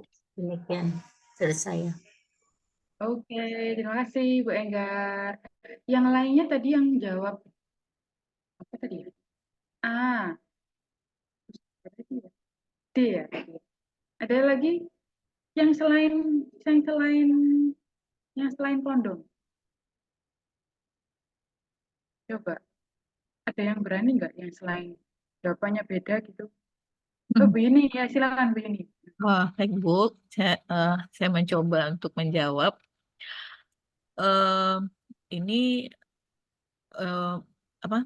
Perempuan umur 20 tahun ingin konsultasi, ingin menunda kehamilan 1 tahun. Dia baru menikah dan belum melakukan hubungan seksual. Jadi karena belum melakukan hubungan seksual, makanya saya belum berani mengambil yang option C. Dan dia juga ingin ber-KB sederhana. Kalau menurut saya, KB sederhana itu adalah pil dan kondom. Terima kasih, Bu. Berarti Bu ini jawabnya A ya? A, Bu. Oke, terima kasih Bu Yuni. Oke, ada yang A, tadi ada yang D kalau nggak salah ya. Tadi kayaknya D ya, Mbak Fitri ya? Tadi yang di polling tadi ya. Iya, Ibu.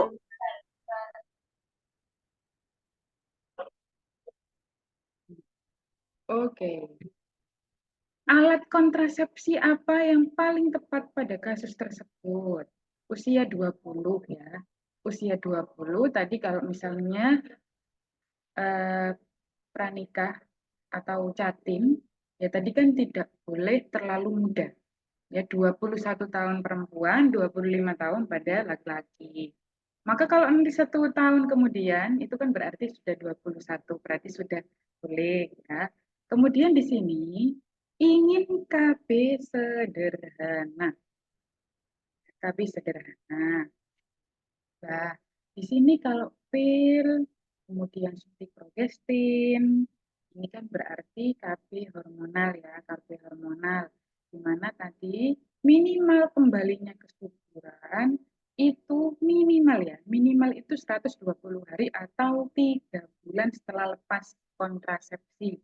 Ya, tadi yang dibilang oleh Bu Enggar, malah bisa sampai 6 bulan, malah sampai 1 tahun, berbeda-beda setiap orang. Tapi minimal itu adalah 3 bulan. Maka nanti kalau KB sederhana yang lainnya, ini ada IUD dan implan. Malah IUD dan implan, ya Bu Ferawati, oke, hati-hati Bu.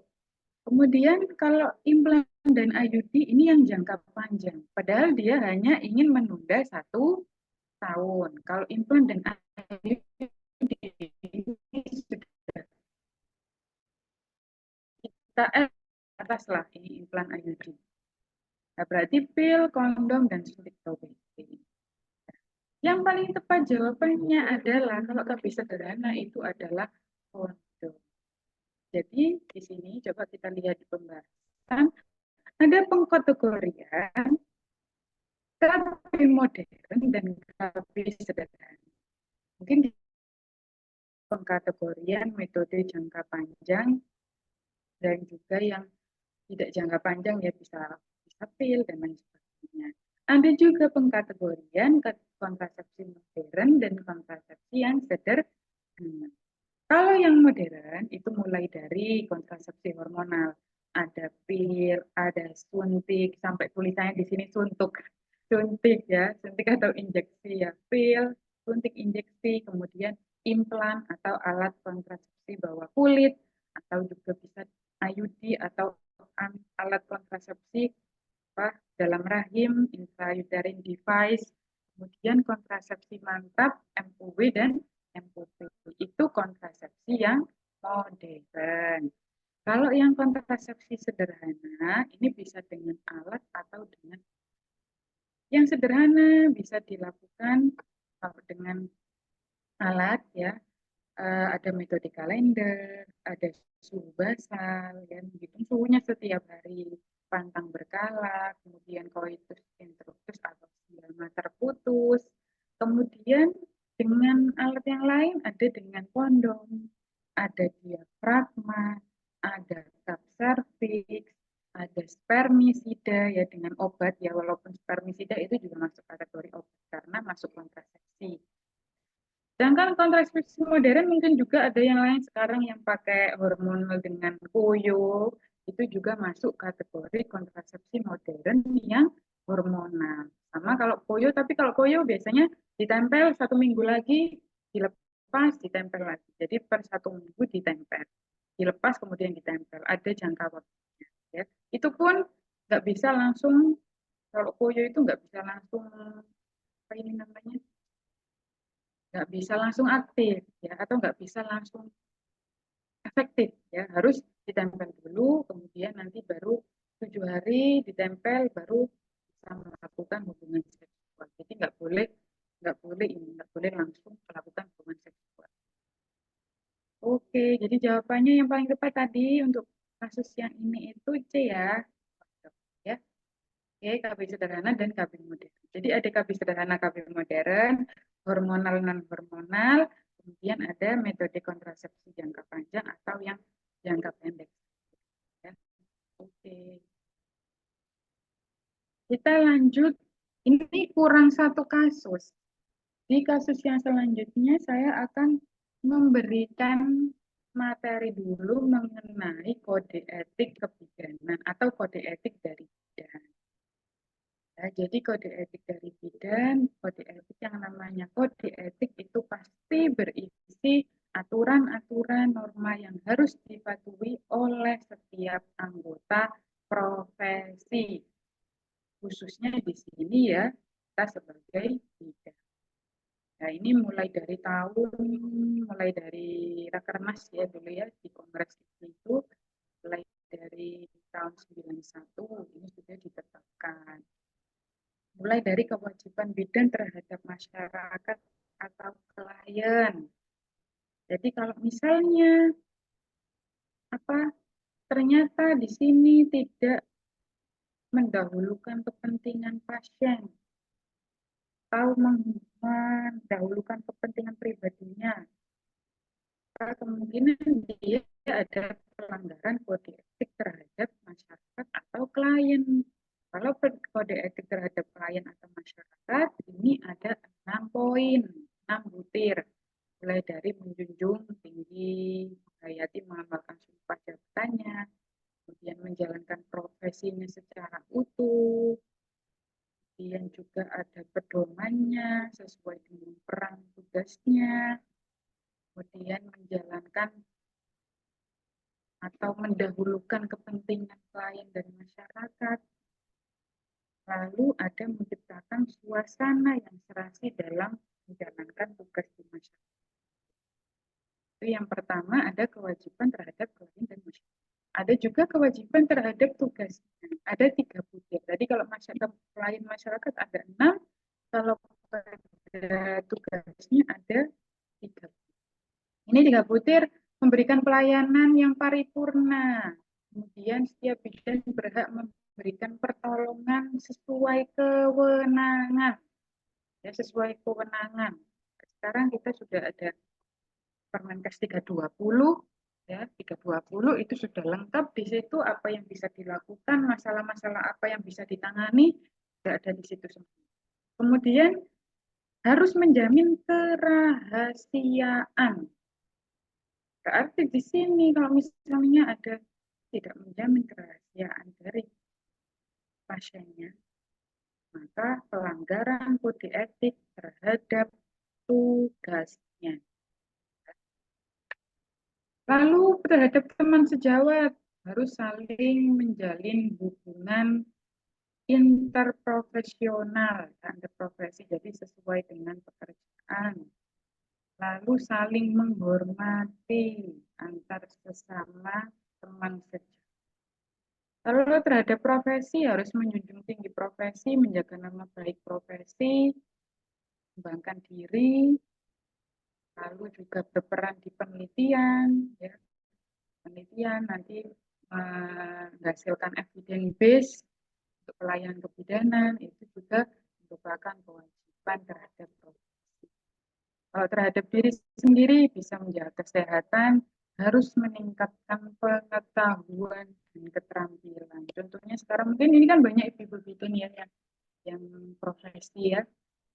Nah, itu juga salah satu tanggung jawab atau kewajiban bidan terhadap diri sendiri, meningkatkan pengetahuan, keterampilan, bukan hanya secara formal tapi juga non formal. bisa pelatihan, bisa sekolah lagi sampai ke jenjang S1 profesi. Ya. Kemudian terhadap tanah air Nusa dan bangsa, ya tentunya melaksanakan ketentuan-ketentuan pemerintah. Ya mungkin yang tugasnya di puskesmas, ya, di desa, itu kan ada program-program pemerintah yang harus dilakukan. Ya, itu harus dilakukan, nggak boleh ditinggal. Itu kewajiban terhadap pemerintah Nusa dan bangsa. Itu salah satu kode etik bidan. Jadi menjalankan program pemerintah itu juga merupakan kode etik terhadap pemerintah Nusa dan bangsa. Lalu berpartisipasi menyumbangkan pemikiran bagaimana meningkatkan pelayanan, terutama pelayanan KIA, KB, dan kesehatan keluarga. Pemegang kebijakan, mungkin ibu bidan yang senior, ya, sebagai pemegang kebijakan, ya, atau pemegang program, ya, menyumbangkan pemikiran untuk inovasi-inovasi untuk peningkatan layanan. Itu juga merupakan. Nah, selain kode etik, bidan juga mempunyai peranan, baik sebagai fasilitator, edukator atau pendidik, juga sebagai pelaksana. Kalau fasilitator, maka contoh memberikan pemberdayaan pada dukun bayi yang ada di daerahnya, pemberdayaan pada kader. Nah, ini fasilitator. Jadi fasilitator nanti kadernya akan mendampingi keluarga, mendampingi ibu hamil, mendampingi ibu yang postpartum dan lain sebagainya. Kalau sebagai edukator atau pendidik, ya pendidik atau edukator, maka memberikan pendidikan kepada individu, kepada masyarakat, ya.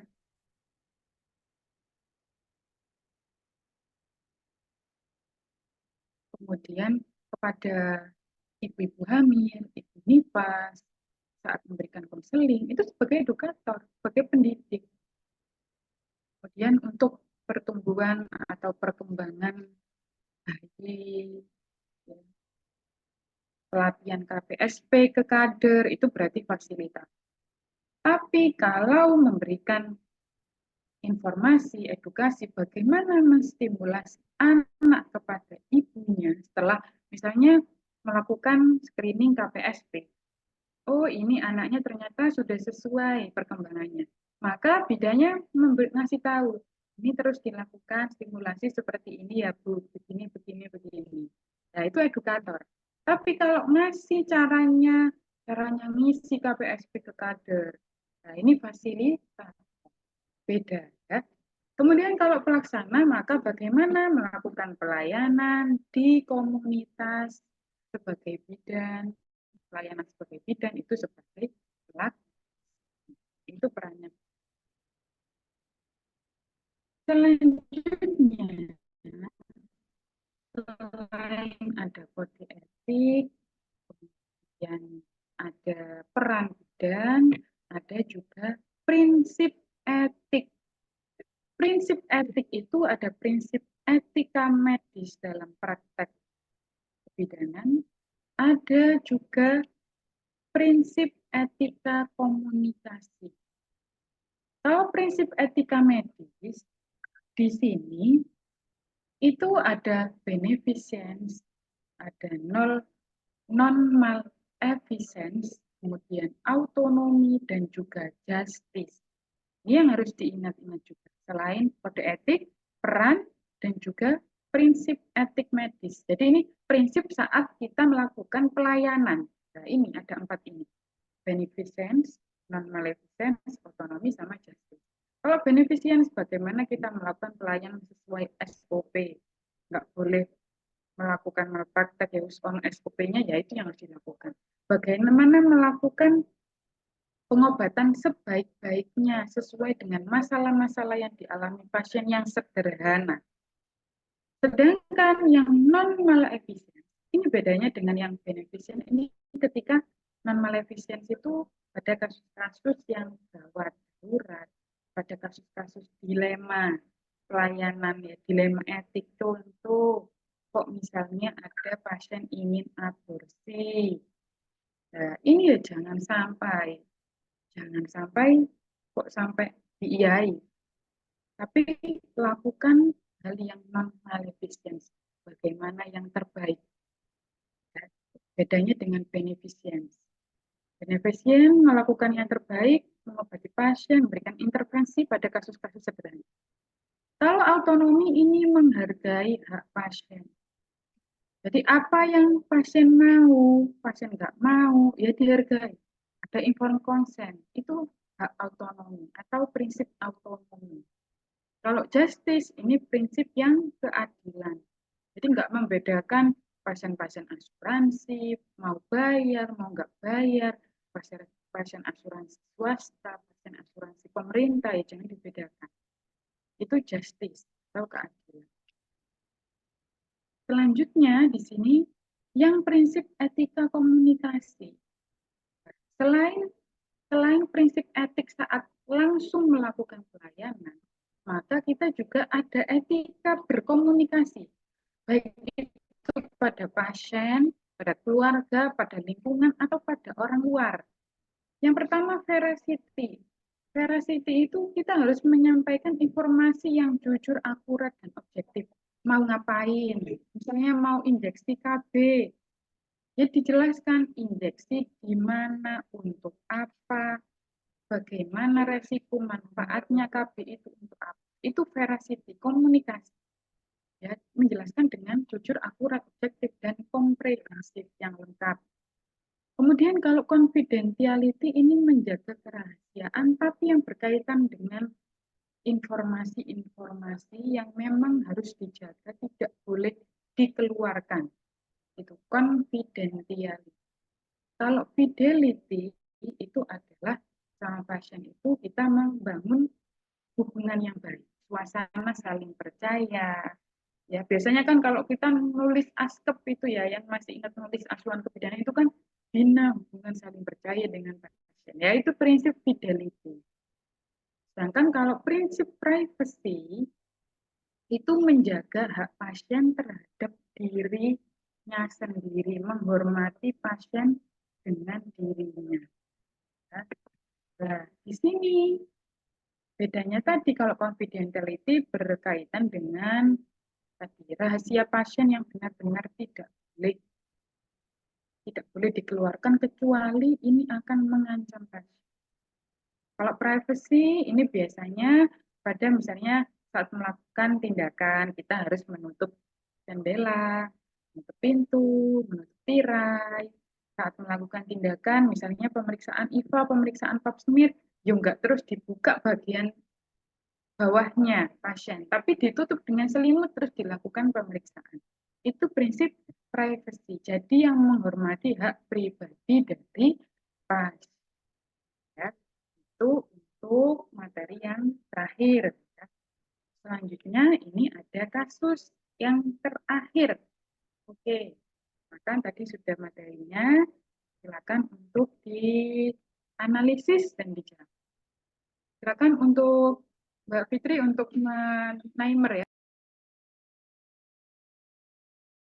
Baik, Ibu.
Izin Ibu, untuk jawabannya yang terbanyak yaitu C sebanyak 60% dan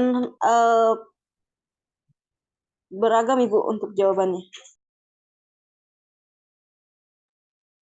Oke, iya betul sekali nih Mbak Fitri ya. Variatif ya jawabannya ya. Ada yang C, saya mau lihat ya. Ada yang A, B, C, E. D nggak ada. Oke, kira-kira ada yang mau ngasih pendapat dari jawabannya? Bu Ella mungkin ya. Bu Ella ini paling on sendiri. Iya. Sudah nggak hujan Bu Ella? Masih deras banget. Oh, masih. Bu Ella ini di mana? Posisinya Di Pandeglang, Bu, Jakarta. di Gresik. Pandeglang Oh, Cipanten, Bu. Pandeglang. Banten. Pandeglang. Oh, iya. Masih hujan ya di sana ya, Masih, Bu. Ella ya? Kurang jelas. Mungkin karena hujan akhirnya sinyalnya ya agak terganggu ya, tapi nggak apa-apa. Tapi masih tetap bisa on. Bu Ella jawabannya apa? Jawabannya tadi, Bu. Tadi sekilas-kilas ya, Bu ya. Ya, nggak apa-apa. Respect for autonomy ya. Kenapa kok? Kenapa? Kira-kira kenapa? Aduh. Tadi pas baca itu ya, Bu ya, lupa-lupa ingat gitu. Oh, yang di materi tadi ya?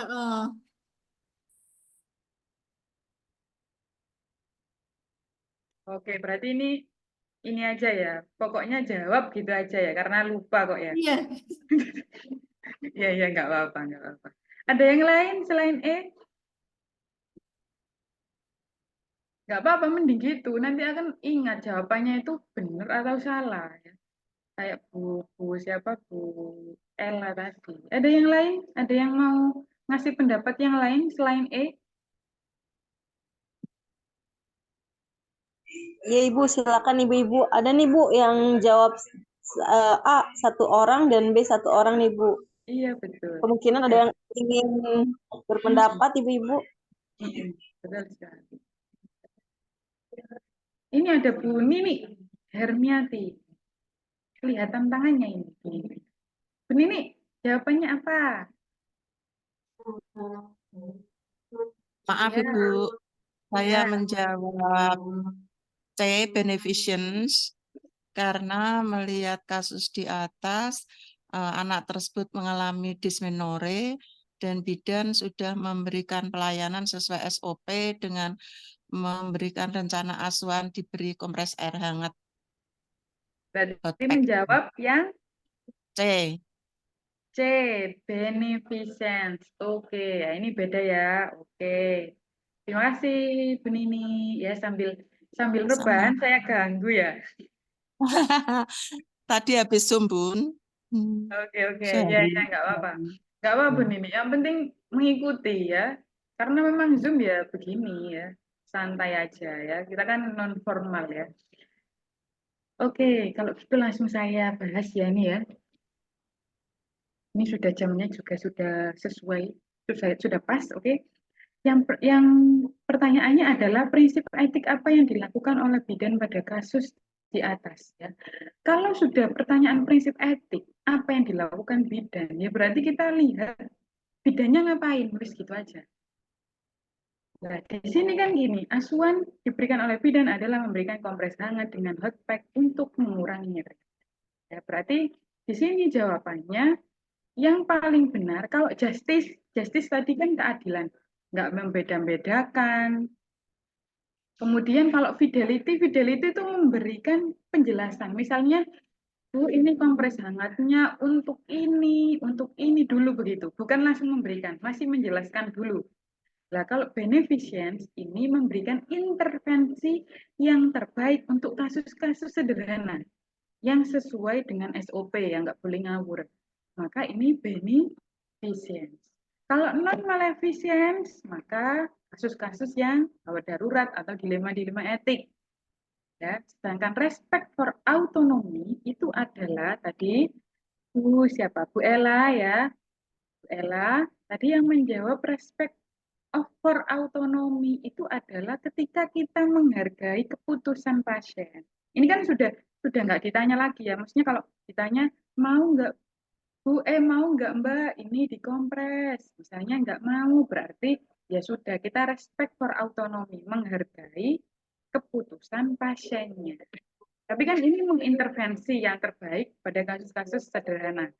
Maka ini yang paling tepat adalah beneficence ya. Yang jawabannya yaitu yang ini untuk pembahasan kasus yang terakhir. Oke. Sini ya sudah terakhir. Jadi yang paling penting uji kompetensi dosen itu penting ya. Jadi kita harus menghadapinya bukan hanya dipikir-pikir tok, tapi harus juga dengan doa dan juga positif. Jangan hanya latihan soal saat waktu dan jadi kayak gini bimbingan ataupun ikut kelas atau latihan soal sudah agak jauh. Jadi bukan kok UKOM besok atau UKOM 1 minggu lagi terus baru bimbingan latihan atau UKOM 2 hari lagi baru bimbingan latihan. Ya, itu enggak ya. Oke, dari sini mungkin itu saya kembalikan ke moderator. Silakan Mbak Fitri. Baik Ibu, terima kasih atas pemaparannya. Terima kasih juga buat ibu-ibu yang masih semangat untuk mengikuti bimbel hari ini. Mungkin ada yang ingin disaringkan atau didiskusikan Ibu terkait yang Ibu Nur Majiah berikan.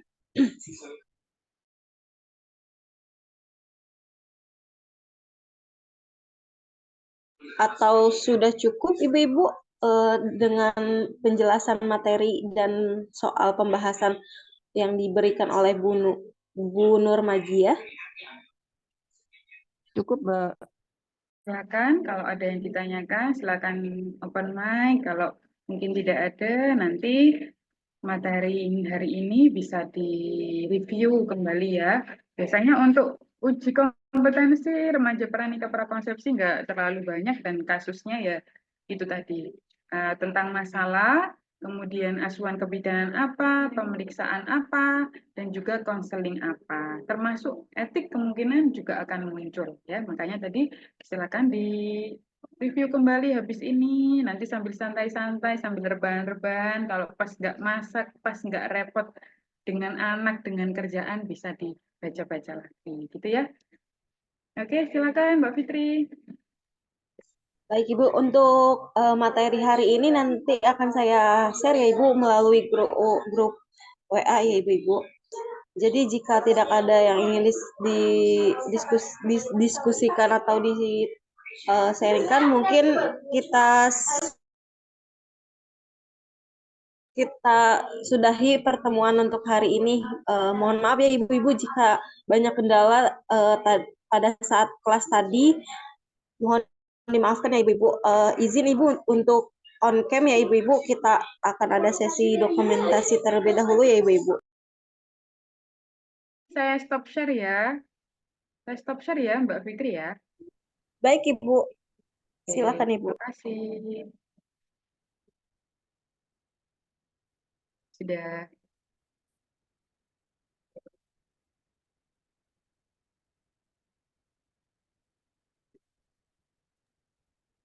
Saya mulai ya Ibu-Ibu. Bagi yang belum on cam, boleh dipersilakan on cam ya Ibu-Ibu.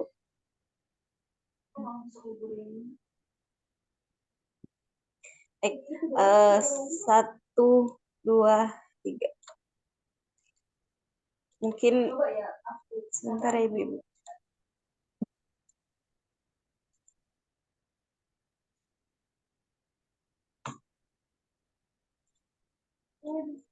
Mungkin mau ganti gaya Ibu-Ibu. Boleh Ibu-Ibu, dipersilakan ya Ibu-Ibu. Satu, sebentar. 1, 2, 3.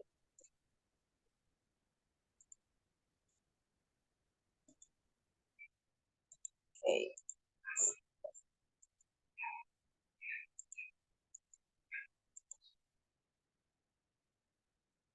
Sebentar ya Ibu-Ibu.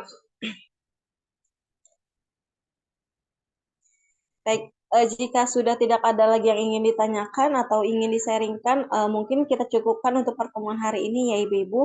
Dan untuk materi hari ini dan kuis nanti akan saya share lewat grup kelasnya ya Ibu-Ibu. Mungkin terima kasih banyak untuk Ibu Nur Maziah dan Ibu-Ibu sekalian. Selamat beristirahat dan selamat menunaikan ibadah puasa.